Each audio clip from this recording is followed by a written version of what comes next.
We just got back from Resurrection F, and we're gonna spoil the movie, so if you don't wanna be spoiled, then don't listen to this Kirblog, or you'll be upset with us. I don't know the song yet. That was Valid C by Memorial Clover Z. It's your movie. You can hit the X button now. I won't blame you. I'm joined by Ben Diskin. Hi. We just got back from the Dragon Ball Z Resurrection F red carpet premiere held by Funimation at the Egyptian Theater in Hollywood, in beautiful, disgustingly grounded Hollywood, where I got gum in my shoe. So yes, spoilers for everything. We've seen the movie. I would say to save some time and some energy, if you want to hear what we had to say about it, we're going to talk like you already know a lot of the stuff about it. So what I would do is I'll have a link in the description and I'll have an annotation here. The folks at Kanzenshuu, one of our friends, Julian, who was his translation there, he went to go see the movie in Japan on March 30th, so he wrote up a synopsis of the whole story. If you want to be spoiled and you don't mind, you want to go check it out, go read up the synopsis that he had on the site, and you can get caught up on everything. So we're just going to dive right into it. Ben? Yeah. Did you like Resurrection F? No, it was a piece of crap. Don't watch... Yeah, it's a good movie. It's a good movie. I will say this much. I have some problems with it. Yes. But for those of you guys listening, it is worth your time to watch this movie. It is good. It's not a bad movie. No. So don't. It was very entertaining. It was like the audience was totally into it. There were a lot of laughs. Oh yeah. A lot of applause. So like, if I have anything bad to say, but understand, I did like this movie. So don't think I'm saying it's a piece of shit. Don't watch it. It's good. It's good. And I liked it a lot as well. I had a couple issues which we'll probably get into partway through it. So we knew a lot. It looks like we knew a lot more than we should have because of the manga thing. I thought that was just like the first act of the movie, but it was actually quite a bit of what was happening. Yeah. So it's like, oh, I'm sorry. So I'll remind, if they do another one, I'll remember to not do that next time. Okay. But it was still entertaining to see it animated. And then there were also some key differences. They kept one of the other new Frieza henchmen secret. In fact, she say something like that. Yeah, the red guy. The red dude. Red guy. Yeah. Ooh, the red guy. Yes. So we saw that, and it was like, oh, okay, cool. So it wasn't completely ruining the experience. And also the little bits with Pilaf and his crew in the beginning were hilarious. That was very cute. Yeah. So the new characters were pretty low key. I mean, Sorbet was the one who got the most amount of attention. He was really just kind of like a yes man to Frieza, and kind of just providing catch-up and exposition. Frieza and the others were kind of more at the forefront. Yeah. But that said, the characters that got quite a nice division of screen time. Well, except for Chaozu and Yamcha. Well, not just them. Okay, so I guess we'll go into that. Yeah, so one of my predictions was wrong. I was a little sad about this. Trunks and Goten did not appear in the movie. Yeah, not at all. Something I noticed, I actually just realized this. So they talk about how, we don't want to get them involved because they might do something reckless. I'm like, yeah, okay, that makes sense, sure. And then I think in that manga preview, they worked in a line about how, Majin Buu, when he falls asleep, he doesn't get back up until he feels like it. Because I was like, where's Buu? He would be a nice help in all this mess. But he wasn't in there, and so maybe we'll get an extended cut of this at some point as well. Maybe? I feel like we've got to. I mean, I feel like they're probably leaving stuff out the same way they did with Battle of Gods, but chances are it's probably more like wacky, goofy slapstick. And there was some in this movie, but not an overwhelming amount. Yeah, I mean, okay, Jocko, the Galactic Patrolman, which we talked a little bit about that in our predictions Kirblog blog last week. So Jocko was cracking my shit up this whole movie. All the animation they did with him, all this the silly he was totally in character the way he was in the manga that I read. And people cheered for him. People didn't even know who the hell he was, and they cheered for him, and they were laughing at all of his little quirks and his lines and his shifting around. I don't want to be here. I just have to. I'm being forced at gunpoint. And there's even a little it's a really fast little throwaway line where it sort of explains why all this shit has happened, which is that he's he's responsible for the Earth quadrant, and he's like, oh shit, there's Saiyans on Earth? What the? Oh, I better not tell nobody about this shit. It's just it's really fast, and then it's over, and it's sort of oh, that's why the Earth has almost been destroyed, and he's never been there to do anything about it or say anything about it. And he's just I don't know. We had a joke about that. I was on vacation, right. A company picnic. Four times in a row, through all of Boo and everything. We didn't even realize. Right.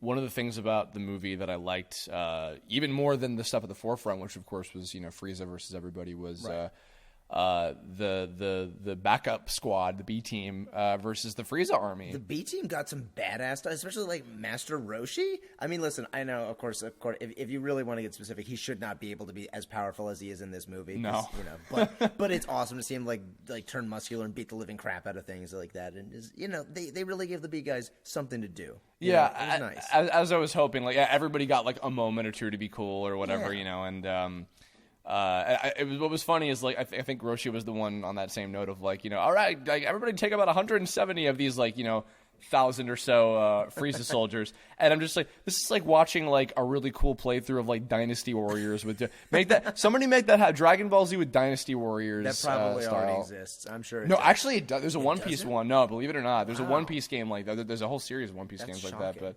Well, because they like to do the fighting games. Which, by the way, I won a copy of. I know this is related to the red carpet thing. Also, I'll probably be talking about the actual red carpet event on the Kanzenshuu podcast because I think Mike Labrie is going to have me on that later. But I won a copy of Dragon Ball Xenoverse. Yay. For remembering Sorbet and Taguma's names. Yep. Taguma's death still cracked me up. Yep. I was so okay with that. Sorbet's death was that got a cheer. That was really funny. Oh, he had that comment. He's a pathetic asshole. Yeah. Let's talk about issues. Okay. Why don't you start? All right. So, okay. First of all, again, if this is the time to turn back, as we're going to be mentioning some pretty major spoilers in this thing. For me, I was kind of like annoyed with like the fact that like, okay, Frieza's more powerful. He says he's been training. What the fuck kind of training can Frieza really do? Like, there's no. I mean, I don't. I know. They told and didn't show. Yeah, it's just sort of like, I've been training.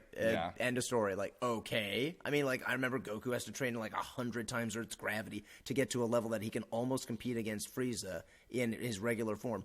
What the fuck? What does Frieza do? Train 1,000 times gravity? Come on, like just a hint, something with some sort of thing, some sort of power up. And he's just sort of like, he just shows up and he's like, yeah, well, it's been like 6 months and I'm a badass now, so I'm gonna kick your ass. Yeah, I mean, it was very. I was hoping. I mean, because they didn't show this in the preview manga either, but I was really hoping there'd be like, just like some kind of montage over the 4 months, and and again, maybe there'll be in the extended version if that exists or whatever. But I kind of doubt it. The real problem that I have with this movie overall is the fact that, and I hate to say this, they could have done this with any of the Dragon Ball Z villains. It did not feel to me like something that was really exclusively Frieza.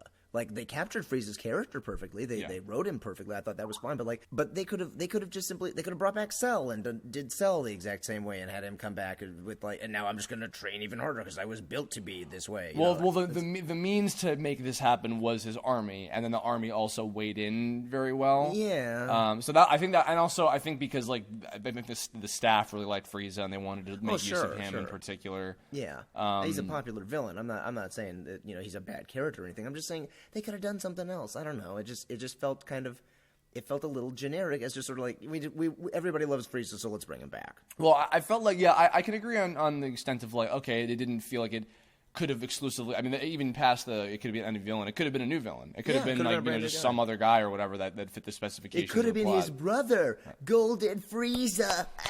Looks just like Cooler, who's totally canon. You did it. I mentioned Cooler in the Kirblog. You're fired. Get off my show. Okay, I'll leave. I'm sorry. So, I totally see the point in that. I think there were enough like Frieza specific moments, like when he's like, why, when he's like really pissed off about that's true not being able to like get what he wants and just being so obsessed or whatever. There were definitely things that like, okay, Frieza, this is a Frieza moment. No, I'm not.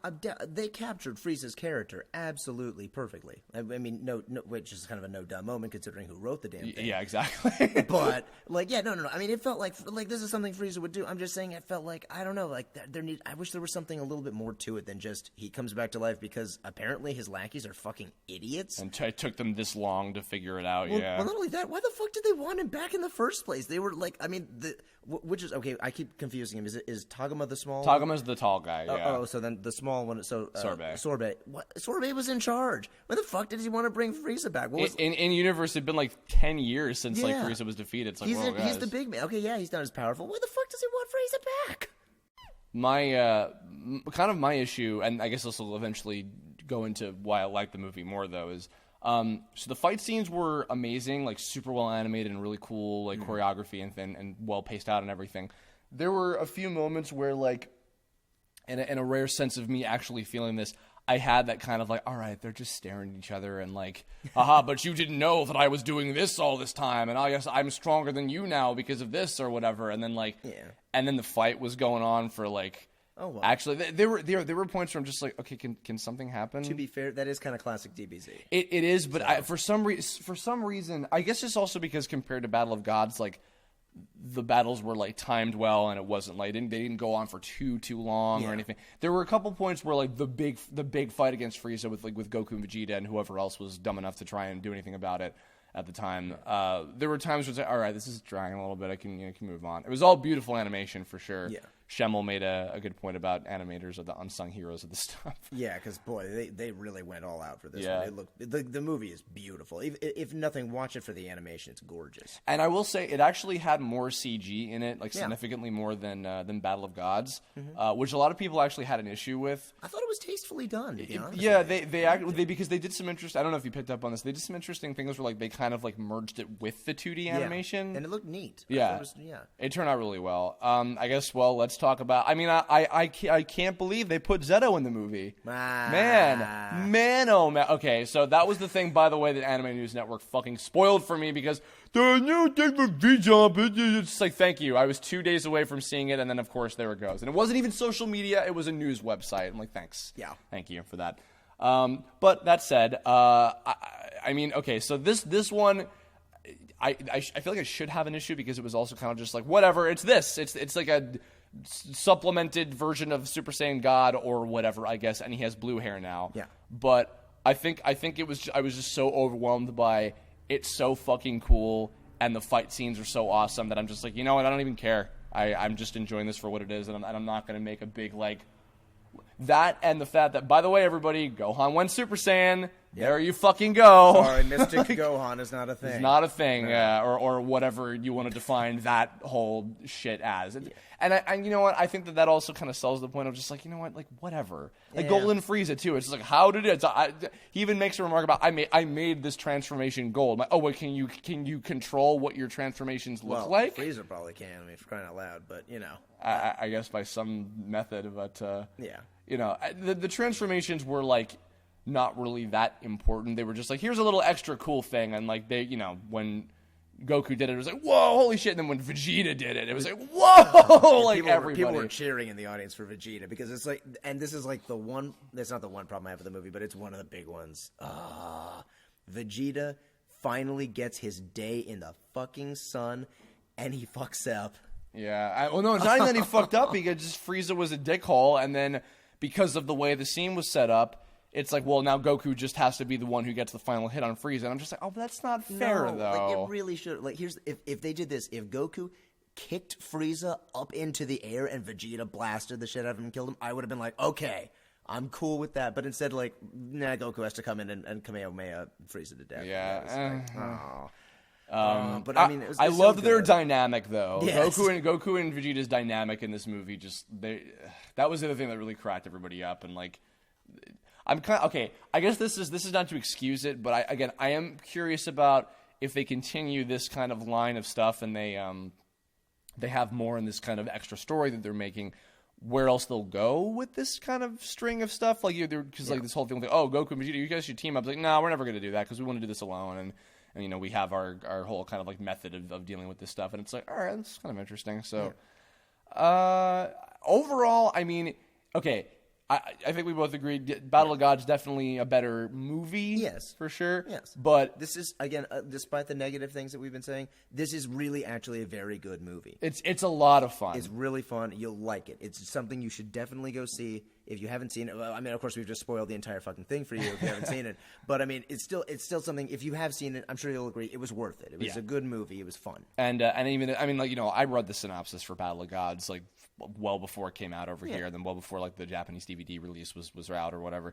You know, so like even if you know what the movie is, like see it for yourself, judge it for yourself. I mean, it's going to be in theaters. They're going to try to get the dub done by summer. Oh boy. Which you know, I believe in them. I believe in Christopher Sabat. By the way, also you pointed out that the F song was. Oh yeah, okay. They didn't misuse the F song, but it was just sort of like at a part where there really isn't very much action going on. Well, okay, they used part of it in the beginning when Frieza is actually like revived, like his body is put back together again. That part was good. That was well timed. Yeah, well, and then they had the instrumental version of it for like just in the middle of the fight between Frieza and Goku. Yeah. It worked for what it was. It worked, yeah. And then the Memorial Clover Z song at the very end, which that was a weird song. Yeah. As you could tell from my amazing rendition of it at the beginning. That was gorgeous, by the way. So yeah, overall, if you can go see it this summer, whenever it comes out, or I don't know, maybe if you go back and listen to this way later after you've seen it or whatever, I don't know. It's worth checking out. If you're a fan of the show, if you like these characters a lot, like this is a fun, like just little adventure with them, and it's got some really awesome fight scenes, a lot of really funny moments with all the characters. Everybody that got featured in the movie got to do something cool, got to have a little moment, like you were saying. Yeah. Favorite overall moment or thing about the whole movie, you think? Favorite overall thing? I mean, I just like Beerus a lot. So, like, I mean, his role in this, which is basically just him going, like, yeah, I don't give a shit. I'm just here to have some pudding. Well, I mean, he doesn't have pudding, a parfait or whatever. Yeah. But just have some delicious Earth dessert. I find that shit with him and Whis cracks me up. Oh, and I guess Ian Sinclair, who mentioned this to me before, when I was at a con recently, was like, oh, man, I really wish I'd gotten to fight Goku. So he's going to have his wish, because he's training them. So Fighting Goku and Vegeta at the same time and That's completely schooling them. Just like with whatever, and while he's like drawing on them. That's like fucking great. I just love those two. Those two characters are fucking awesome. Which, by the way, I remember when the poster first came out, everybody was like, "Whoa, what is that symbol on their thing?" Mean? It's like it's his signature, because it looks like him with the hair poking out of the little thing. Beerus and Whis were I totally forgot to mention them. Yeah, they were kind of just sort of around for the most part, just kind of providing color commentary, but they were hilarious. I love it also when like Frieza's like notices Beerus and he's like, oh shit. Oh yeah, it's just like wow, man, he really is like just up there, isn't he? Jocko was just everything Jocko did, just so goddamn funny.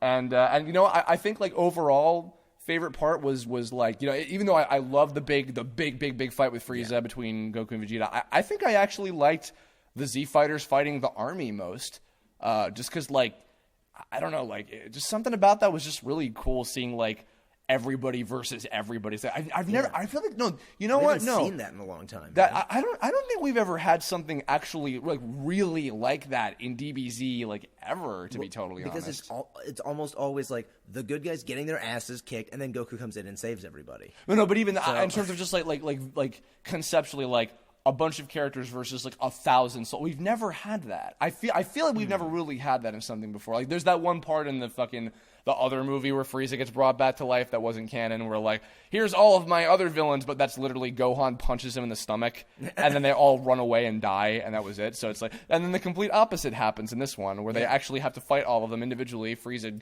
punches Gohan out briefly, but thankfully, by the way, to person who spoiled that shit about Gohan at the fucking convention last weekend, Christ's sake. But thankfully, I'm glad that Kyle got to kill Gohan, rather. Well, Gohan, I'm sorry. Kyle will be when he gets to record that. Yeah. Got to kill one of the new characters, the red dude. The red guy. Red guy. So Frieza got to kill Tagoma. Vegeta kind of inadvertently killed Sorbet. Yeah.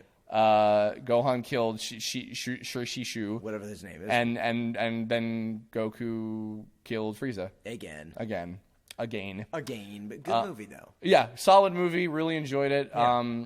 I guess that's kind of it. So okay, I'm gonna open the comments up on this one. So if you've read the synopsis, or if you were at the premiere maybe, or just have any thoughts about this in general, or if you just completely disagree with us and want to yell at us through the internet, we will totally respond to all of those. Every single one of those. Oh yeah.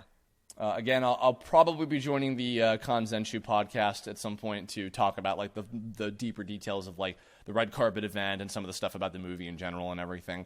So I'll come back to that for sure. In the meantime, go check them out. Also, I think they actually just did a whole review like about the movie a little bit more in depth, I think, than when we did, because Julian got to go see it on the 30th, like I mentioned before. So check that out. Wait, you mean something more in depth than us randomly rambling about nonsense? Yeah, more or less. Oh my God, no way. How is that humanly? It's however, impossible. Impossible. So words. Yeah. yeah, I guess this is kind of the end of the 7-part series. Oh my god, this is the 7-star ball. Yeah, this is the last one. So everybody, I guess thank you for tuning. I'm sure I'll do more DBZ related ones in the future. I'll probably do ones for the Black Star balls from GT. I know you love it. You got really close to my face, and I almost kissed you. Did I do it? You'll never know, or will you? Yes. So, but thanks for listening to these. Again, I'll probably do some more ones not related to this 7-part series at some point, DBZ related, because I could talk about this shit forever. And, but yes, thanks a lot. Ben, thank you for joining me. My pleasure. To all of my other guests who joined me, if you're listening to this one, if you got the chance to, thank you guys for joining me as well. Thank you all for listening. Like and subscribe and blah, blah, blah, and I'll be back with the normal, usual Kirblogs again very soon. So we'll catch you later. Fight it out on Kirblog.